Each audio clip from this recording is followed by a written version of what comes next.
The Golden Temple in India, one of the most beautiful buildings on earth. For millions of Sikhs like me, this is holy ground. But just over 25 years ago, it was a bloody battlefield. Tanks stormed the complex to capture this man, Jarnail Singh Bhindranwale. To some, he was a defender of the Sikh faith. He was a great saint and great soldier. To others, he was a militant who'd terrorised for long enough. He may have started as a saint, but he didn't end as a saint, let me tell you that. It was Indira Gandhi who gave the order to capture Bhindranwale and began a chain of events that would lead to thousands of deaths, including her own. Many Sikhs call this their own 9/11. I'm going back to the madness of 1984 to find out why neighbours became enemies and how a sacred shrine became a killing ground. It was like firing at St Paul's Cathedral in London. This journey will lead me to victims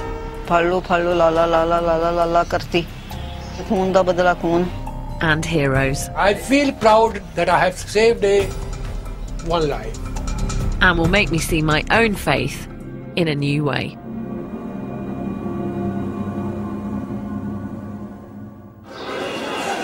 Justy? 10 years ago, I was visiting India with my family and we went to the Golden Temple. I was shooting a home movie, but then suddenly was overcome by the beauty and significance of the place. It was a truly spiritual moment.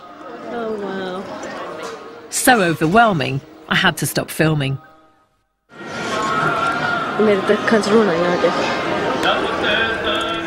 It may seem strange, but I'd never felt connected to my faith until that point.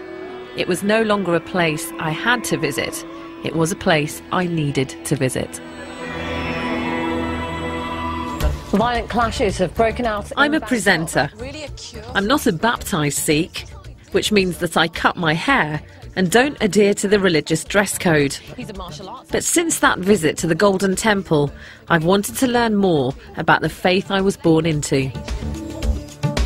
Sonia Deol is in fact a stage name. I was born Jaswinder Kaur Sidhu, but going to a predominantly white school in Birmingham in the 80s, I remember feeling embarrassed by my traditional Punjabi sounding name. I was more into pop music and fashion than the momentous news stories of the time, and quite a challenge for my mum and dad. What was I like as a little girl? Very cute, very sweet, but a little cheeky as well. Did you remember this one, this picture? This is going to the Gurdwara, I think. Yeah. I mean, Mum, you used to make me wear some really dodgy Indian suits. I can't believe you made me wear that. But we always think if you try to wear English clothes, you might be an English girl. If you put Indian clothes, suit, take you to the temple, you might be changed to into an Indian girl. Yes. I may not have become quite the traditional Indian girl my mum dreamed of, but as I've got older, I do now take my faith more seriously. And I regularly go to a Sikh temple or Gurdwara.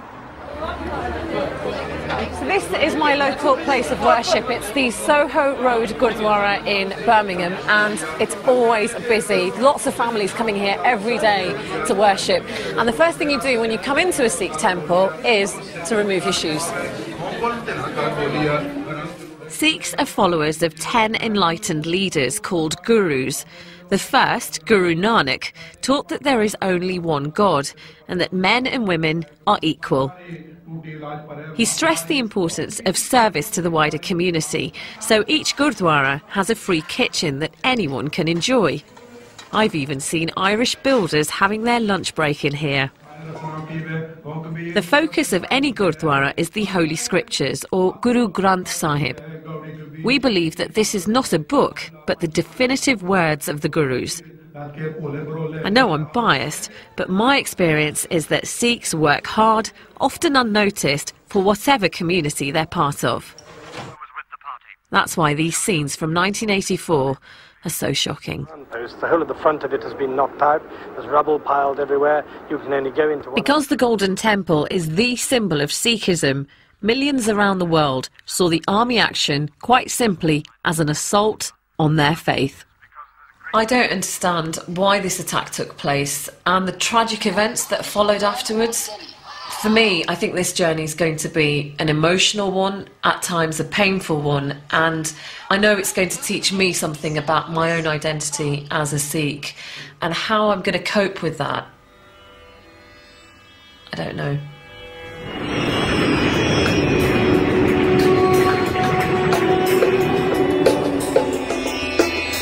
For me, this isn't a news assignment, it's a personal journey. And it begins in the Punjab, in the northwest of India. This is where my family are from.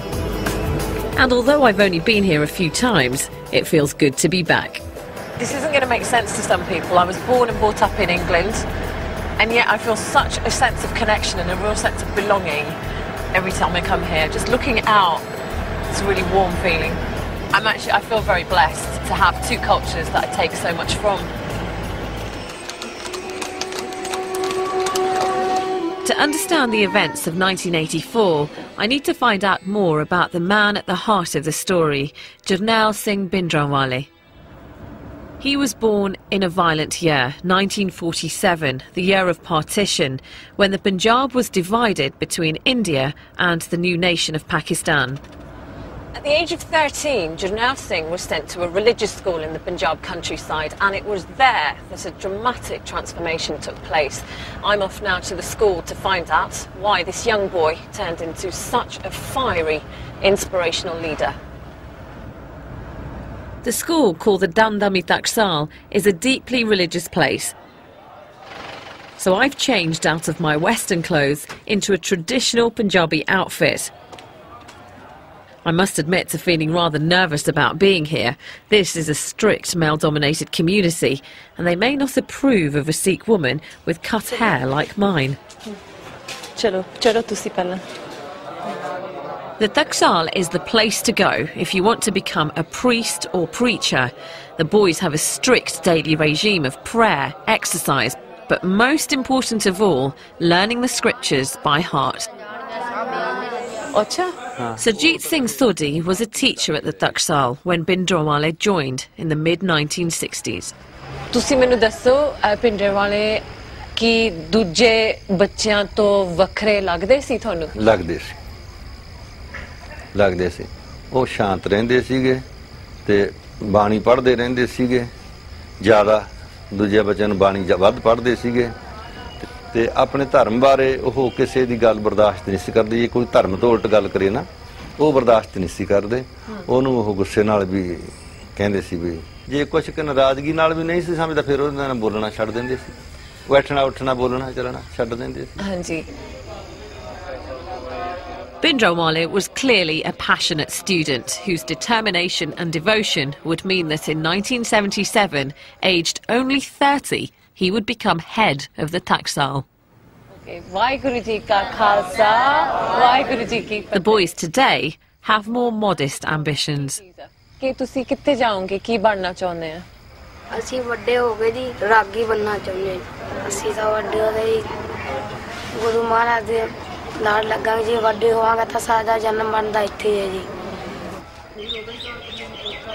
Taksal has posed more questions than given answers.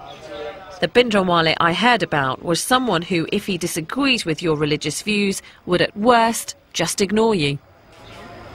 We obviously know that there was more to him than that, and I have to find out what it was that changed him. The answer has to lie in the politics of the time. The leading Sikh party were the Akali Dal, who campaigned for greater autonomy for the Punjab. Lined up against them were the Congress Party, dominated by Indira Gandhi and her son Sanjay. Congress had always advocated a secular, united India, and the Gandhis feared that the Akali call for greater autonomy in fact meant a separate Sikh religious state. In 1977, Indira Gandhi asked Sanjay to find a way to break the Akali Dal influence in the Punjab. Sanjay looked for someone who could set up a rival faction. Of the list of 20 names he was given, the new leader of the Of the list of 20 names he was given, the new leader of the Taxal clearly had the greatest potential. Bhindranwale had become well known for urging village Sikhs to abstain from drink and drugs and not cut their hair. His Back to Sikh Basics campaign touched a nerve, and he was baptising young men and women in their hundreds. My guide to the complicated world of Indian politics is Sir Mark Tully, who for 22 years was the BBC's chief correspondent in India. Throughout 1984, his reports were a lifeline for British Indians, anxious for news. Bhindranwale was chosen in part because of his extreme religious views, and because it was thought that compared with the rather tired, elderly leaders of the Akali Dal, compromised in various ways, here was a young guy who was, in fact, a devout and practicing Sikh. And it must have been very tempting to him, because obviously what the Congress were telling him was, you come along with us and we'll make you the ruler of Punjab, in effect, really. So Congress needed someone to sing their tune? Who could, I think, be made to sing their tune might be a better way of putting it. Someone who could be groomed, and really it was more to take a stand against the Akalis than to sing the Congress tune. Do you think Bhindranwale was a natural politician? No, he wasn't really a natural politician. He was much more a natural, fanatical, religious leader than a natural politician. Mark met Bhindranwale on a number of occasions and found him to be an intimidating man. I remember one thing which happened to me when I was at a press conference, and being a bit of a fidgety sort of person, my foot almost, because we were all sitting on the floor, of course, almost touched his sword. And then Bhindranwale looked at me, and I really almost thought to myself, God, this sword's going to be used on me for this. He was a frightening figure, there's no doubt about that. Bhindranwale generates strong feelings. What some saw as frightening, others saw as inspiring. They believed he was merely upholding Sikh rights and fighting heresy. Some even hoped he'd bring about their dream of a Sikh state called Khalistan. But in the early 80s, Bhindranwale and his followers were repeatedly accused of intimidating and murdering their opponents. In September 1982, the owner of a newspaper chain critical of Bhindranwale was shot dead. Bhindranwale was suspected of masterminding the killing and arrested. What happened next was a turning point. Court proceedings began, but then to the surprise of many, he was released without charge. The government had arranged Bhindranwale's freedom, believing he was more used to them out of prison, campaigning against the Akali Dal party. He celebrated with a triumphant drive around Delhi. Bhindranwale was seen as a hero who had stood up to the government and won. He may have felt that he could now achieve greater support opposing the government than working with them. Mark Tully has his own theory why Bhindranwale turned against his Congress allies. During the raid to arrest Bhindranwale, the police accidentally or deliberately destroyed his most precious possessions. During the arrest, the police managed to burn every sermon that Bhindranwale had ever preached, because Bhindranwale had a secretary who used to write down every sermon that he preached. And thereafter, Bhindranwale would frequently, when attacking the government, say, "What can you say about someone who kills your children?" His children being his sermons. And this really does seem to have been something which went into him very sharply.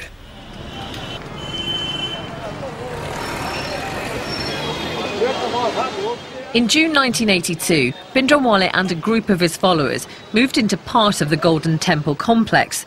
His critics said he wanted sanctuary to avoid another arrest. His supporters that he wished to be close to the spiritual centre of his faith. For me, the emotions I feel as I get close to the Golden Temple are hard to describe. There's a strong sense of excitement because it's here that I feel at peace with God. This is the place that makes me feel more connected to my faith than anywhere else in the world.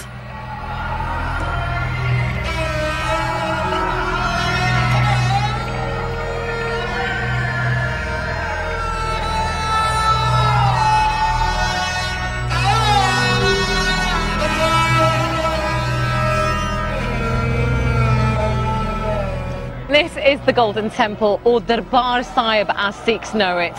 The reason that this place is so special is because there are the Holy Scriptures, the Guru Granth Sahib, and that's where pilgrims pay their respects in their thousands every day. The temple has a doorway on each side. That's to symbolise access to all, even other faiths. One of the first things I always do at the Golden Temple is to recite prayers from the Holy Scriptures.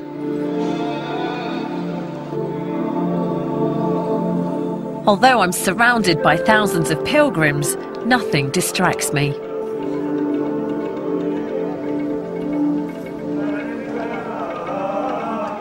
So how was this peace shattered?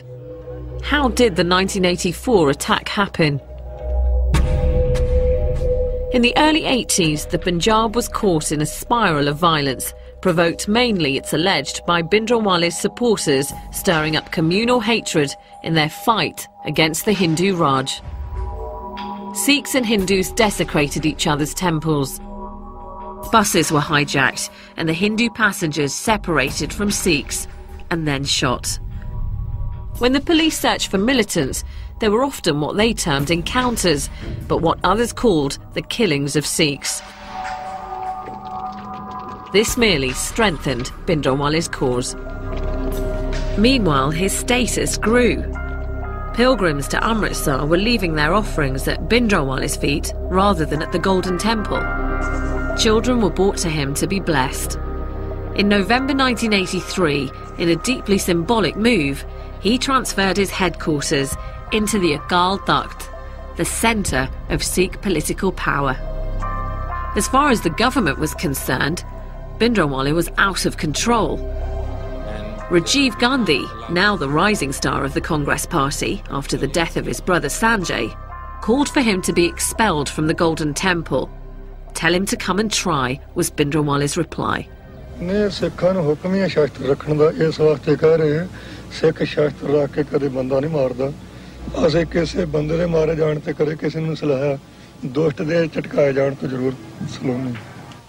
It was clear to journalists who visited the Akal Takht that Bhindranwale was getting ready for a fight. The scene was now set for a terrible and final showdown. On the 1st of June, a Sikh officer named Major General Brar arrived in Amritsar to coordinate the army plans to capture Bhindranwale. Still hopeful that some sort of settlement could be reached, Indira Gandhi made an appeal on the 2nd of June to the people of the Punjab. Don't shed blood, she said, shed hatred. It failed. The army received the order to proceed. As tanks and troops enclosed the complex, Brar instructed his soldiers not to fire on the Golden Temple or the Akal Takht without direct orders. A curfew was imposed and all journalists expelled from the city. The operation, codenamed Blue Star, had begun. It's quite clear to me that a siege of the temple has started. General Brar sent his commandos down these steps to start the assault on Bhindranwale and his men. But they were mown down by gunmen that were hiding on both sides of the walls. He then sent in a second wave of commandos, and this time they were successful. They got down the steps, but they faced fire from not only the buildings around here, but from underground as well. Bhindranwale's men suddenly appeared from manhole covers, firing their machine guns and then disappearing into the complex's many underground passages. The army had clearly underestimated their opponents. Gyani Puran Singh was a priest at the Golden Temple. He and the other priests weren't going to allow 500 years of prayer to be interrupted, not even by a full-scale battle. This makes him a key eyewitness to Operation Blue Star. He was in the Akal Takht when he saw Bhindranwale in action. ਜਿਸ ਵੇਲੇ ਯੁੱਧ ਹੁੰਦਾ ਪਿਆ ਸੀ ਤੇ ਆਪਣੇ ਹੱਥ ਨਾਲੋਂ ਮੇਖਜੀਨ ਭਰਦੇ ਸਨ ਤੇ ਭਰ ਕੇ ਢੇਰ ਲਾਈ ਜਾਂਦੇ ਤੇ ਰੰਚਕ ਮਾਤਰ ਉਹਨਾਂ ਦੇ ਚਿਹਰੇ ਉੱਤੇ ਜਿਸ ਵੇਲੇ ਯੁੱਧ ਹੁੰਦਾ ਪਿਆ ਸੀ ਤੇ ਆਪਣੇ ਹੱਥ ਨਾਲੋਂ ਮੇਖਜੀਨ ਭਰਦੇ ਸਨ ਤੇ ਭਰ ਕੇ ਢੇਰ ਲਾਈ ਜਾਂਦੇ ਤੇ ਰੰਚਕ ਮਾਤਰ ਉਹਨਾਂ ਦੇ ਚਿਹਰੇ ਉੱਤੇ ਉਦਾਸੀ ਨਹੀਂ ਸੀ ਇਹਦੇ पे पता ਹੁੰਦਾ ਮਨੁੱਖ ਨੂੰ ਵੀ ਮੇਰਾ ਕਰਕੇ ਜੋ ਕੁਝ ਹੋ ਰਿਹਾ ਉਹ ਸਤਪੁਰਸ਼ ਸੀ ਕੋਈ ਮਾੜਾ ਕਰਮ ਕਰਨ ਵਾਲੇ ਨਹੀਂ ਉਹ ਡਾਕੂ ਥੋੜੇ ਸਨ ਇਹ ਢਹਿ ਢੇਰੀ ਹੋ ਰਿਹਾ ਦੁਨੀਆ ਮਰ ਰਹੀ ਹੈ ਮੇਰਾ ਕਰਕੇ ਇਕੱਲੇ ਦੇ ਕਰਕੇ ਹੈ ਪਰ ਉਹਦੇ ਮਨ ਤੇ ਕੋਈ ਅਸਰ ਨਹੀਂ ਸੀ ਰੰਚਕ ਮਾਤਰ ਵੀ ਤੇ ਉਹ ਹੱਸਦੇ ਸਨ With losses mounting and the operation dragging on dangerously, the army faced another problem. An armoured personnel carrier sent in to get troops to the Agal Takht was hit by a rocket-propelled grenade. The army had no idea that Bhindranwale was so well equipped. General Brar decided on a dramatic new plan. He ordered tanks into the complex through this entrance. ਇਹ ਜਿਹੜੀ ਜਗ੍ਹਾ ਹੈ ਨਾ ਹਾਂਜੀ ਐ ਥਾਣੀ tank ਉਤਰੇ ਸਨ ਜਿਹੜੇ ਚਾਈਨਾ ਵਾਲੇ ਇਹ ਜਿਹੜੀ ਹੈ ਇਹ ਬਿਲਕੁਲੋਂ ਪਲੇਨ ਹੋ ਚੁੱਕੀ ਸੀ ਅੱਛਾ ਹਾਂ ਬਿਲਕੁਲ ਪੱਥਰ ਪੁੱਤਰ ਸਭ ਮਲ ਦਿੱਤੇ ਸਨ ਉਹਨਾਂ ਨੇ ਤੇ ਪਲੇਨ ਹੋਈ ਐ ਥਾਣੀ ਵੱਡੇ ਟੈਂਕ ਇੱਧਰ ਦੀ ਉਤਰੇ ਆ ਤੇ ਉਹ ਬਖਤਰਬੰਦ ਗੱਡੀ ਉਹ ਥਾਣੀ ਆਈ ਸੀ ਤਾਂ ਟੈਂਕ ਇੱਥੋਂ ਤੁਸੀਂ ਦੇਖਿਓ ਸੀ ਹਾਂਜੀ ਆਹ ਸਾਰੇ ਉਤਰ ਕੇ ਐਂਦੀ ਆਏ ਥੱਲੇ ਬਾਕੀ ਫਿਰ ਸਾਰੇ ਚਾਰ ਫੇਰੇ ਸਨ ਇਹ ਤਾਂ ਪਰਮੇਸ਼ਰ ਨੂੰ ਹੀ ਪਤਾ ਇਹਦੇ ਬਾਅਦ ਅਸੀਂ ਕਿੱਥੋਂ ਸੋਚਣਾ ਸੀ ਵੀ ਟੈਂਕ ਆਉਣਗੇ ਪਰਕਰਮਾ 'ਚ The Agal Takht was all but destroyed in the tank barrage. It's believed that Bhindranwale was shot as he and other militants ran from the front of the building. At the height of the battle, there were 3 hours of hand-to-hand fighting. The battle at the Golden Temple has been hard-fought and costly. The government estimated that about 100 soldiers and 200 of Bhindranwale's men died during Operation Blue Star. Bhindranwale's body was hastily photographed and then cremated with the rest of the dead militants. 2 days after the operation ended, there were still pockets of resistance, as Major General Brar discovered as he gave an interview claiming that Bhindranwale had received assistance from abroad. From some of the weapons that we've captured, we can see clearly the identification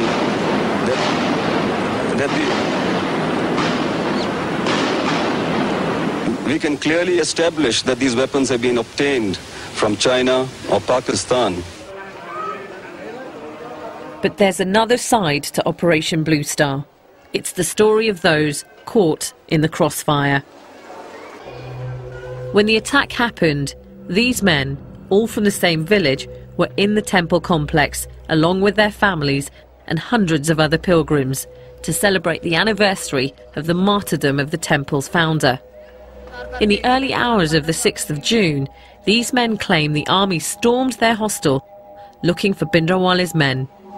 Grenade hit ਸਾਡੇ ਕਮਰੇ ਗਏ ਸ਼ੀਸ਼ੇ ਵਿੱਚ ਦੀ ਸ਼ੀਸ਼ੇ ਵਿੱਚ grenade ਜਿਹੜੇ ਜੇ ਬੰਦੇ ਸਮਝਦਾ ਪਏ ਸੀ ਉਹ ਠੀਕ ਰਹੇ ਜਿਹੜਾ ਬੰਦਾ ਬੈਠਾ ਸੀ ਬੱਚਾ ਸੀ ਬੱਚਾ ਸੀ ਪੌਣੇ 2 ਸਾਲ ਦਾ ਮਤਲਬ ਦੁੱਧ ਚੁੰਗਾਉਂਦੀ ਸੀ ਜਦੋਂ ਦੁੱਧ ਚੁੰਗਦਾ ਤੇ ਉਹਦਾ ਗ੍ਰੇਨੇਡ ਨਾਲ ਸਾਰਾ ਪਾੜ ਗਿਆ ਮੱਥਾ ਇੱਥਾ ਗਲ ਉੱਡ ਗਿਆ ਪਰੇ ਤੁਹਾਡੇ ਸਾਹਮਣੇ ਹਾਂਜੀ ਸਾਹਮਣੇ ਵਿਚਾਲੇ ਬੈਠੇ ਸੀ ਸਾਡੇ ਇੱਕ ਇਹਨਾਂ ਦੀ ਮੰਮੀ ਸੀ ਇੱਕ ਮੇਰੇ ਘਰ ਵਾਲੀ ਸੀ ਇੱਕ ਇਹਨਾਂ ਦੀ ਗੁੱਡੀ ਸੀ ਤੇ ਇੱਕ ਬੰਦਾ ਅੰਮ੍ਰਿਤਸਰ ਜ਼ਿਲ੍ਹੇ ਦਾ ਇਸੇ ਜ਼ਿਲ੍ਹੇ ਦਾ ਸੀ ਉਹ ਚਾਰੇ ਉੱਤੇ ਮਤਲਬ ਮੌਕੇ ਤੇ ਹੀ ਮੌਤ ਹੋ ਗਈ ਆਹ ਗੋਲੀ ਲੱਗੀ ਆਹ ਗ੍ਰੇਨੇਡ ਦੇ ਟੁਕੜੇ ਵੱਜੇ ਨੇ ਇੱਧਰ ਦੀ ਇਹ ਵੱਜਿਆ ਆਹ ਇੱਥੋਂ ਦੇ ਟੁਕੜੇ ਆ ਥੋੜੇ ਟੁਕੜੇ ਆ ਇੱਥੋਂ ਦੇ ਆ ਸਾਰੇ 24 ਰੌਣੇ ਵੱਜੇ ਜੀ ਬੱਚੇ ਦੇ ਤੁਹਾਨੂੰ ਕੋਈ ਵੀ ਖਬਰ ਮਿਲੀ ਸੀ ਆਰਮੀ ਵੱਲੋਂ ਕਿ ਸੰਗਤ ਨਿਕਲ ਜਾਵੇ ਨਹੀਂ ਕੋਈ ਖਬਰ ਨਹੀਂ ਮਿਲੀ ਸਾਨੂੰ ਖਬਰ ਤਾਂ ਜੇ ਮਤਲਬ ਮਿਲਦੀ ਉੱਥੇ ਮਰਨ ਨੂੰ ਕਿਹਦਾ ਜੀ ਕਰਦਾ ਵੀ ਅਸੀਂ ਇੱਥੇ ਮਰ ਜਾਈਏ ਜਿਹੜੇ ਆਰਮੀ ਵਾਲੇ ਆ ਜਨਰਲ ਬਰਾਰ ਉਹ ਤਾਂ ਕਹਿੰਦੇ ਆ ਉਹਨਾਂ ਨੂੰ ਅਟੈਕ ਕਰਨਾ ਪਿਆ ਸੀ ਕਿਉਂਕਿ ਅੰਦਰ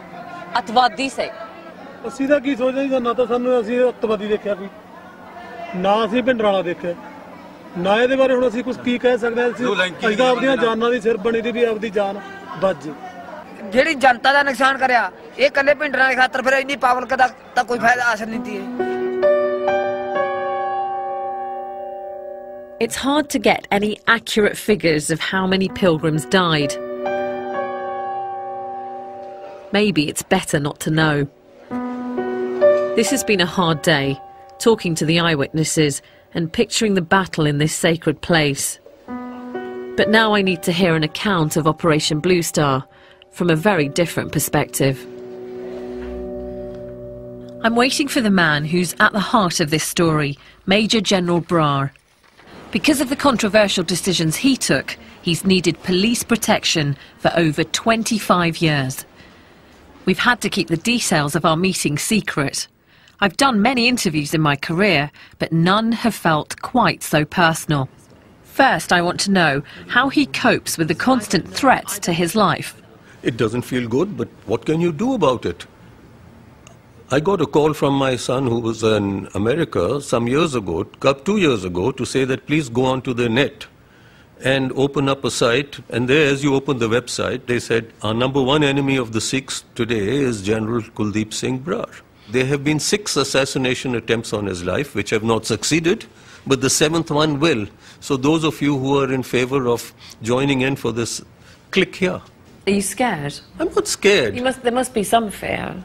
You're under constant protection. It's in your psychology, it's at the back of your mind, that's about it.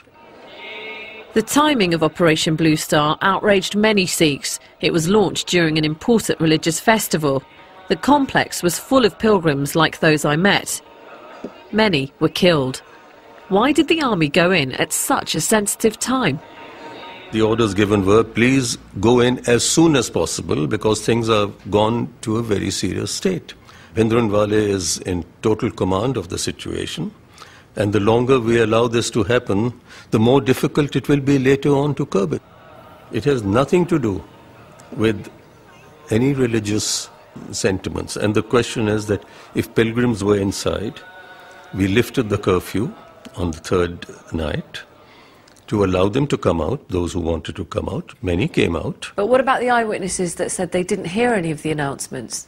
That's not true. That's not true. I mean, there were loudspeakers blaring away all the time. But the fact is, it's very difficult to distinguish in the middle of the night who's a civilian and who's a militant. The firing is coming and the firing is being returned. And in crossfire, some civilians die and some militants die.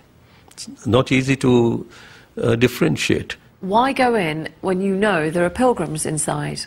How long do you wait? You wait the next day, we won't be able to go in. But where could Bhindranwale have gone if you had pretty much the whole place surrounded?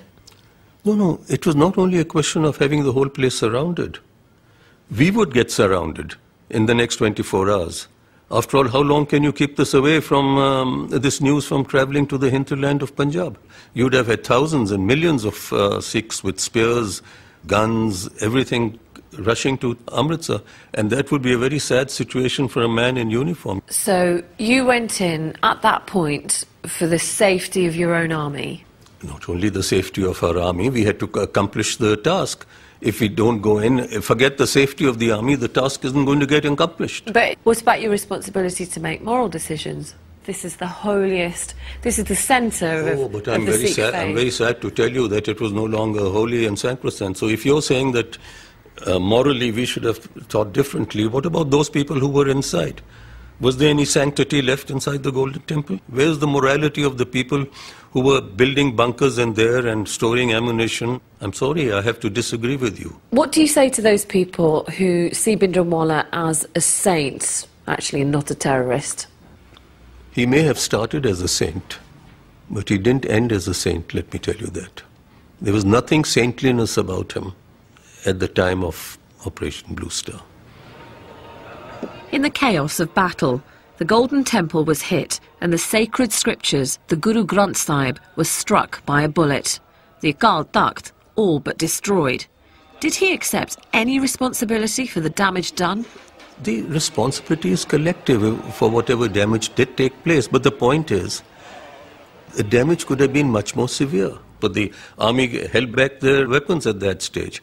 Wasn't Bhindranwale, and being such a religious man, concerned about the damage that could have been caused to the complex by sticking out and fighting and opening fire from all directions? 25 years on, do you now have any remorse or any regret about what happened? On the actions that I was asked to carry out, I was quite convinced that they were legitimate orders given and they had to be done. The remorse and sorrow is there for those human beings who lost their lives. One feels sorry for them. One doesn't only feel sorry for the innocent people who've lost their lives, but even those who are not innocent, who lost their lives, those who were the militants there, because after all they have families also. And don't ever, those who were the militants there, because after all they have families also. And don't ever think that those who were involved in this operation didn't feel remorse or pity or sadness or sorrow. They did for whatever happened. No one likes to kill. No one likes to destroy. No one likes to hurt.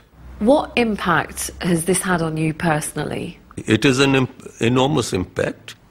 Once you put on your uniform, you have to accept these things. You have to accept the fact that there will be ups and there will be downs. But was this a price worth paying? I don't know. I really don't know. General Brar is clearly critical of Bhindranwale. In fact, I did meet other Sikhs who felt Bhindranwale should not have been in the Golden Temple complex in the first place, but they weren't prepared to say that on camera. Bhindranwale still has passionate supporters who see him as a martyr and are unhappy with any criticism of their dead leader. Close to the Golden Temple, I came across a bookstall selling all kinds of Bhindranwale memorabilia. What does it say on the back of his t-shirt there? It's written Bhindranwale Babbar Shera.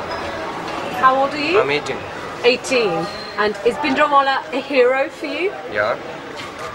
He was a great saint and great soldier. How are you connecting with what he says? By reading books, by listening from other people's. So, you are Indian? I'm Indian, yes. You believe in Mahatma Gandhi? You were not at the time of Mahatma Gandhi, but you say that he is the father of nation. Why? By listening, by reading books. So same as that. Same with me. As a Sikh boy today, is anyone attacking your faith? Attacking? Not personally, but in schools people attack. But you personally haven't seen anything yourself? Although Satnam feels a sense of injustice, he's clearly struggling to find any evidence to back it up. I'm encouraged that things have changed a great deal since 1984.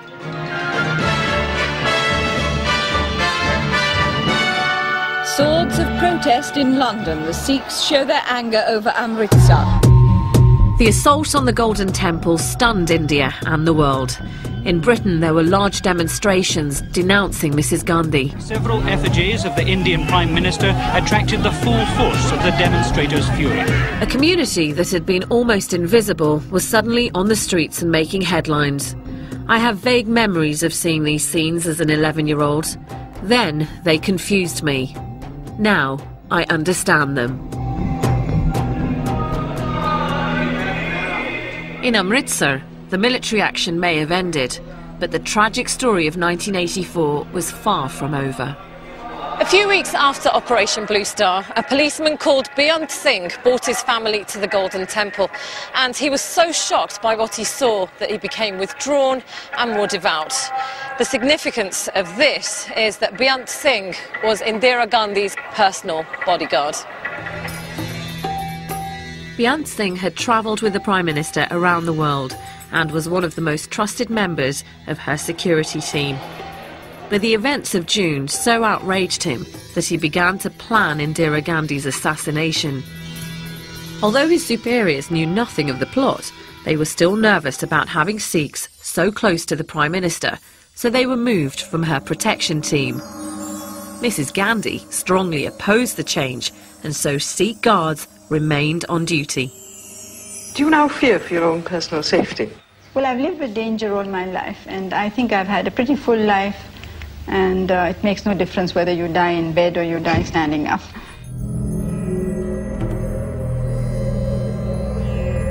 On the morning of the 31st of October, Indira Gandhi left her home in Delhi to take part in a TV interview. As she walked along the path, she saw Beyant Singh on duty and smiled. He drew his revolver and fired 5 shots at close range. An accomplice, Satwant Singh, opened fire with a machine gun. Mrs. Gandhi spun round from the impact and crumpled to the floor. We regret to announce the death of the Prime Minister, Mrs. Indira Gandhi. Beyant Singh was shot dead on the spot, and his accomplice, Satwant Singh, wounded. He was later tried and executed. I'm confused about Indira Gandhi. It could be argued that Operation Blue Star showed she had little regard for the Sikh faith, and yet she retained her Sikh bodyguards against advice. But at present you hold no political office, you hold... Mark Tully knew Mrs Gandhi well, having interviewed her many times. How did he explain her decision to keep her bodyguards? Well, I think this was Indira Gandhi wanting desperately to show that she was not an enemy of the Sikh community and wanting very much to do whatever she could to calm the thing down again after Operation Blue Star. But can you understand why some people see Indira Gandhi's action as an attack on the Sikh faith? Yes, of course I can understand the deep sorrow, horror of Sikhs. I mean, I know that if someone came and started firing at St Paul's Cathedral in London, I know the way that I would feel. But I do think that also Sikhs should realise that mistakes were made on both sides and that there was a great deal of violence going on, violence done by Bhindranwale's men.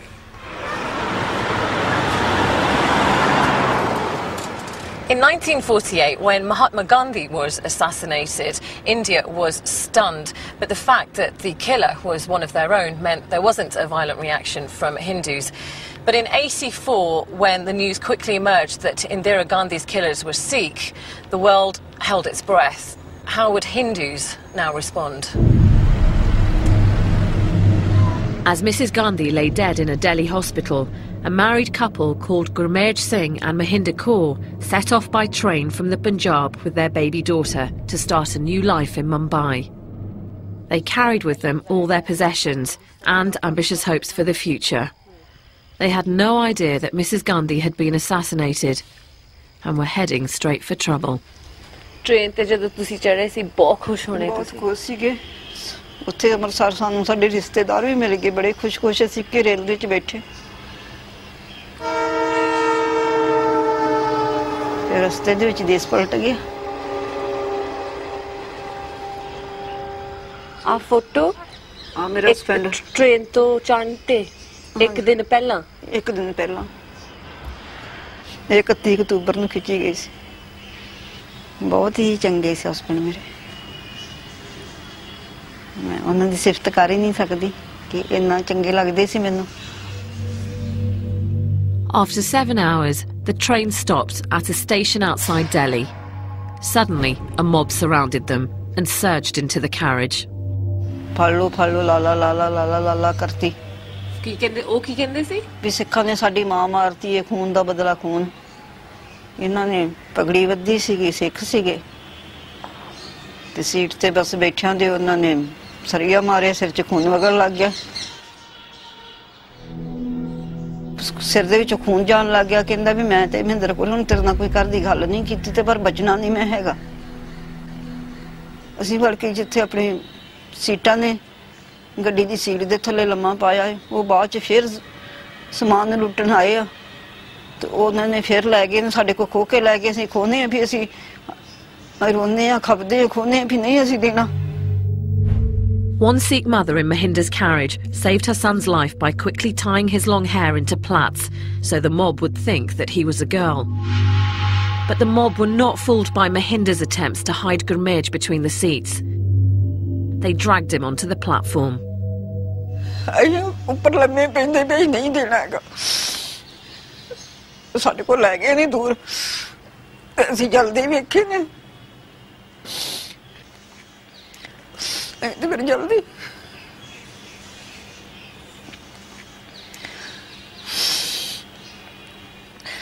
ਪਤਾ ਮੈਨੂੰ ਕਹਿਣ ਲੱਗਿਆ ਵੀ ਇਹ photo ਤਾਂ ਮੜਾਉਣੀ ਆ ਜੇ photo ਸੋਹਣੀ ਆਏਗੀ ਤੇ ਮੈਂ ਆ ਕੇ ਮੈਂ ਬਾਅਦ 'ਚ ਜੱਜਮੈਂਟ ਕਰੂੰਗਾ ਫੋਟੋ ਆਪਾਂ ਤੇ ਜੇ ਫੋਟੋ ਸੋਹਣੀ ਹੋਈ ਤੇ ਫਿਰ ਮੜਾਉਣੀ ਨਹੀਂ ਤੇ ਮੜਾਉਣੀ ਨਹੀਂ ਉਹਨਾਂ ਦਾ ਬਚਨ ਸੀ ਫਿਰ ਉਹਨਾਂ ਦੇਖੀ ਨਹੀਂ ਮੈਂ ਮੜਾਈ ਨਹੀਂ It's been a difficult time for Mahinder.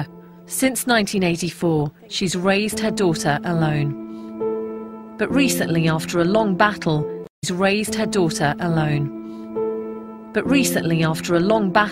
she received some compensation from the government for Gurmeet's death. and her daughter is now married. At last, joy has come into Mahinder's life.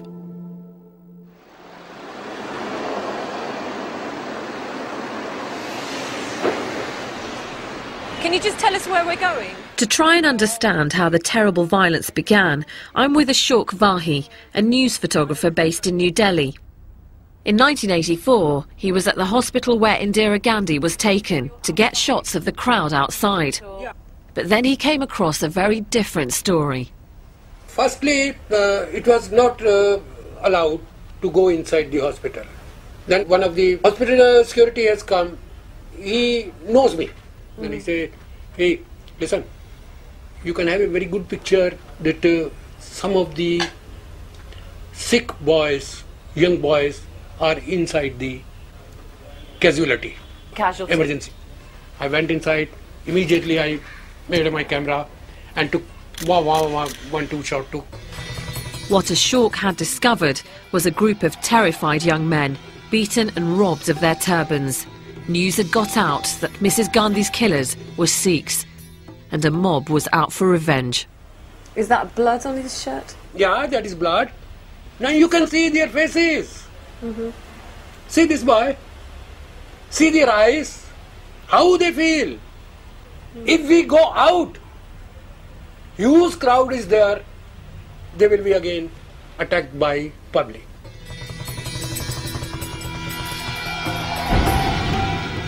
As the rioting spread across Delhi, a friend who just arrived by train from the Punjab called Ashok and told him to get to the station as soon as possible. What Ashok saw there appalled him. No longer just beating, the mobs were now killing. The picture he took was printed in newspapers around the world. I've just spoken, Ashok, to a woman who lost her husband on a train coming in from Punjab. Her husband was dragged from the train. Yeah. This could be the train. Yeah. As a Hindu, seeing all of this happening for the first time in your life? Yeah, that is the first time in my life. How did that make you feel? I feel and I pray this will not happen again anymore in this country. But then Ashok went from observing the drama to being part of it. On the evening of the 1st of November, a Sikh friend called Narinder Singh Barnala came to Ashok, too terrified to go home. He realised that the only option was to hide his friend in his tiny dark room. Yeah, in the night we put some newspapers. You just put some newspapers for him to sleep on? Yeah. It's very small, but whether it is a big or whether it is a small, we have to manage, we have to save his life. So how long did you keep him in this very tiny space for? 2 days. Did you have any moments where you nearly got caught out? Yeah, it was one or two times there was a chances when the mob came outside my office and they are trying to burn one Sikh shop here. What would have happened if somebody had found out? He can be shot dead. He can be beaten like anything because people are very scared. So standing in this space after 25 years, how does it make you feel talking about this? I feel proud of me that I have saved one life. I have saved my friend's life. I'm proud of me. I'm proud of you. Thank you. Thank you. Thankfully, Ashok was one of many Hindus whose first thought was to protect Sikh friends and neighbours.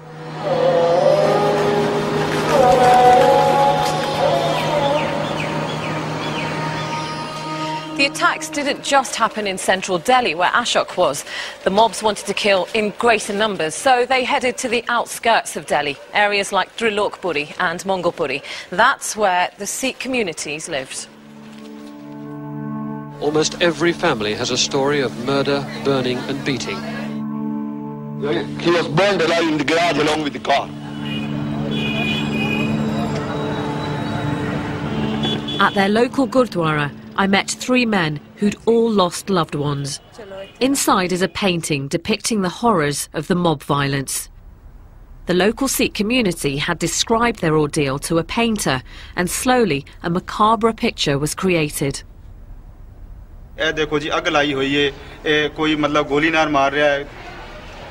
इस तरह मतलब एक जुल्म होया है मतलब किसी नूं गले च टायर पा के ते मारिया गया है किसी ते पेट्रोल छिड़क के मारिया गया है The men's story is made worse by the fact that they allege that the riots were no disorganised rampage. जो पुलिस सी ਉਹਨੇ ਆ ਕੇ ਸਾਨੂੰ ਧਮਕਾਇਆ ਕਿ ਜਾਂ ਤਾਂ ਤੁਸੀਂ ਆਪਣੇ ਘਰਾਂ ਵਿੱਚ ਚਲੇ ਜਾਓ ਨਹੀਂ ਤਾਂ ਫਿਰ ਅਸੀਂ ਤੁਹਾਨੂੰ ਮਾਰਾਂਗੇ ਜੇ ਤੁਸੀਂ ਘਰ ਚਲੇ ਜਾਓਗੇ ਤੇ ਅਸੀਂ ਤੁਹਾਡੀ ਰੱਖਿਆ ਕਰਾਂਗੇ ਤੇ ਹਰ ਬੰਦਾ ਆਪਣੇ ਆਪਣੇ ਘਰ ਪਰ ਚਲਾ ਗਿਆ ਉਸ ਦਿਨ ਫਿਰ ਉਹਨਾਂ ਨੇ ਗੁਰਦੁਆਰਾ ਸਾੜਿਆ ਸਭ ਤੋਂ ਪਹਿਲੇ ਗੁਰਦੁਆਰੇ ਸਾੜ ਕੇ ਫਿਰ ਜਿਸ ਤਰ੍ਹਾਂ ਪਤਾ ਲੱਗਿਆ ਵੀ ਘਰਾਂ ਵਿੱਚ ਅਸੀਂ ਵੜ ਗਏ ਹਾਂ ਤੇ ਫਿਰ ਉਹਨਾਂ ਨੇ ਆਪਣੇ ਬੰਦੇ ਛੱਡ ਦਿੱਤੇ ਕਿਸੇ ਹਰ ਘਰ ਤੇ ਕਿ 100 ਕਿਸੇ 200 ਕਿਸੇ 50 ਬੰਦਾ समझे ना ਅਸੀਂ किस तरह कपड़े पा के जनानियां दे कपड़े पा के ते ਅਸੀਂ किसी तरह भी जनानियां सानू लुका के ते अपने घरों कढ़ता ते ਅਸੀਂ बाहर चले गए उस तो बाद जो कुछ होया उन्हां बीबियां नाल विधवाओं नाल जिस टाइम विधवा प्रेजेंट ने उन्हां नाल सारी अखां नाल उन्हां ने वेखिया These 3 men had an extraordinary escape. It's estimated that about 3,000 Sikhs were killed in Delhi alone. 50,000 fled the city. It's chilling to think that the violence may have been made worse by those that should have protected them. The human cost of the barbarity can be found in these block of flats. Here, women who lost husbands and sons were resettled in what's become known as the widows' colony. For them, what they saw just over 25 years ago is still raw and deeply painful. हम तो दोषी नहीं हुए ना, पर गरीब मार कर दी, 3 बेटे मार दिए, वाला मार दिया, पोता मर गया, हमारे घर में मरते तो ना गया ना। आप बताएं, आपके परिवार पर क्या बीती गई, क्या हुआ था? मेरे 4 लड़के, 4 लड़कों को मेरे को जला दिया। मट्टी का तेल दुनिया के कमरे में निकलते रहे, वो घेर घेर के जलाते रहे, टायर भी लगा दिया बीच में दोनों के और आग लगा दी। हाय मम्मी हाय पापा, हाय मम्मी हाय पापा कर रहे और हम उधर रो रहे। आपने देखा, अपनी आंखों से देखा, ये मेरा लड़का मुंडा पड़ा, सोटी से मारा, लाठी से, ऐसा सो रहा लड़का हमारा। दिन भर दिन आपकी जिंदगी आसान होती है कि नहीं? जब हमारा अंतकाल होएगा ना, ये दुख तो तभी भूलने वाला बेटा, जिंदगी में तो भूलने वाला ही नहीं, ये तो नहीं भूल सकते। I didn't realise it was going to get tougher, this journey. Talking to families who have lost several generations, sons, husbands, grandfathers, and all in the name of religion, it makes me feel sick to the stomach. I was just sitting there thinking, for me personally, my dad is my rock. I can't imagine my life without a father figure, without my dad. I can't imagine my life without my dad. And they've lost all their male figures in their family, and that's really hit me more than anything.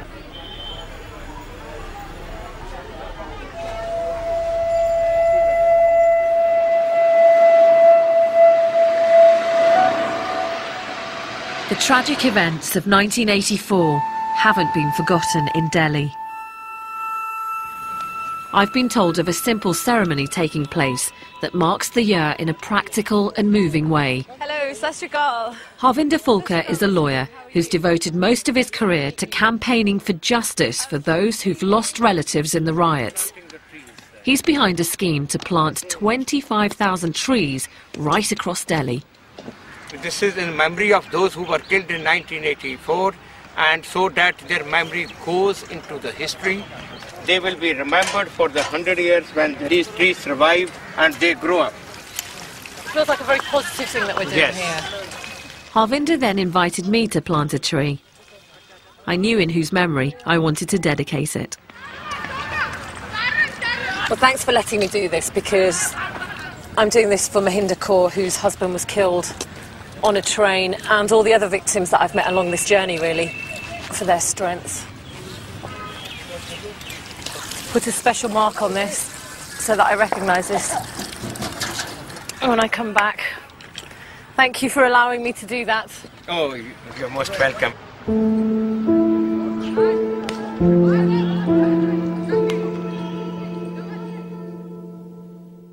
One group had tried to take refuge in their temple. One group had tried to take refuge in their temple. It was set on fire, their bodies dumped in a ditch.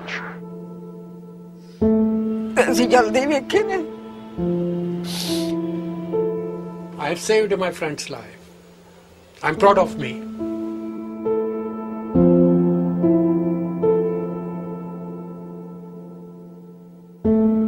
Although Harvinder's fight for justice and a proper inquiry into the Delhi violence continues, India today feels a more integrated nation. It even has a Sikh Congress Party Prime Minister. That evening, Sikhs and Hindus come together in a strong show of unity.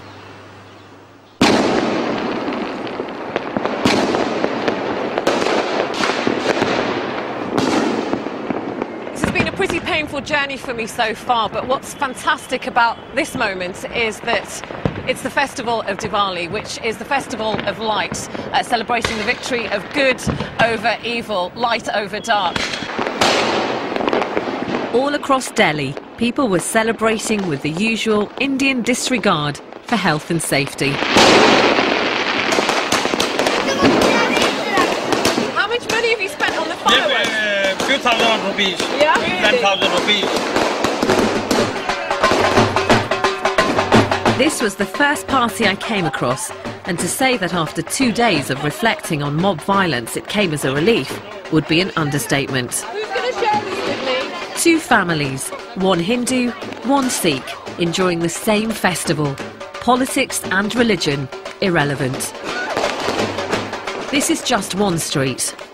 I don't want to read too much significance into it, but it's hard not to be moved by such a scene.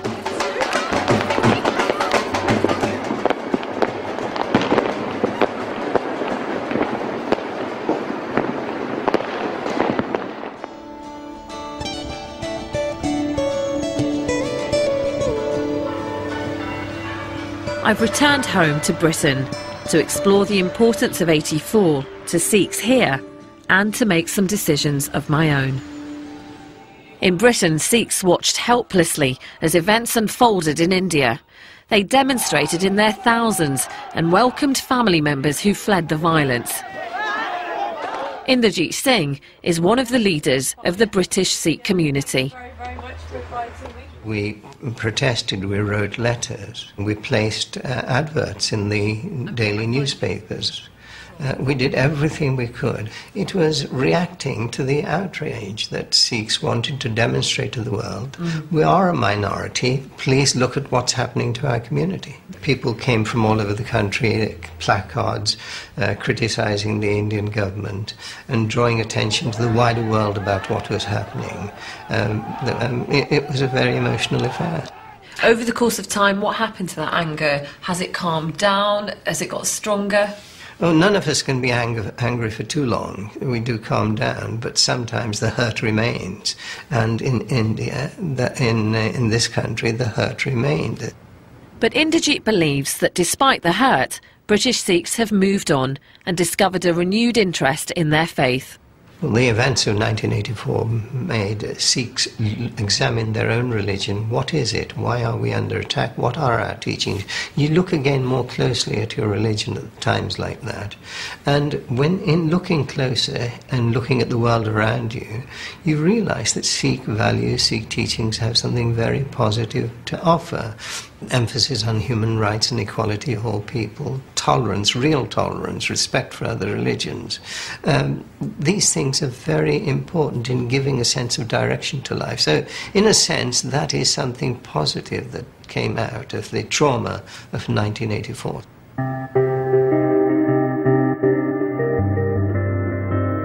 As I near the end of my journey, my head is in a whirl. My questions are now more personal than political. Learning about 1984 has affected me deeply. But what should I do now? Should I be making changes to my life? I'm heading north to meet a young woman who I hope can give me some clarity. 1984 has played a huge part in Ravinder Kaur's life. I find her at the Gatka martial arts class in Doncaster that she runs with her husband. This is Gatka in full swing. They wanted to take the anger they felt at the events of 25 years ago and channel it into something positive. Gatka is, as much as it is martial, is very spiritual as well. We come from such a rich history, it's criminal to almost leave it behind. Bless us with the ability to be able to carry on this martial art. Bless us with the Leading this class is just part of a dramatic change in Ravinda that started when she read an account of the assault on the Golden Temple. I remember coming downstairs, looking at my dad and just falling and crying. And he said, you know, what's wrong? And I said, I cannot believe that something of this magnitude has happened with us. And I'm, you know, here I am, completely lost. I don't have a clue as to who I am. So before you were baptised in 2005, was your hair short? What was it like? My hair wasn't short, but it was curly. You know, I didn't have a turban. I didn't, you know, I didn't dress the way that I do. Did you look more like me? Absolutely. And are you more content now? Prior to 2005, I'd walk with my hunched shoulders, you know, down the street. And I was almost, to be honest, I was just another brown face in the crowd. To me, that's what I was. Now I walk with a presence, and that presence is only there, I can say, absolutely most definitely, it's only there because of my turban. I admire Ravinda Kaur for the changes she's made, especially her decision to wear a turban. And I keep thinking of all the people I was told about who were attacked or killed because they wore a turban.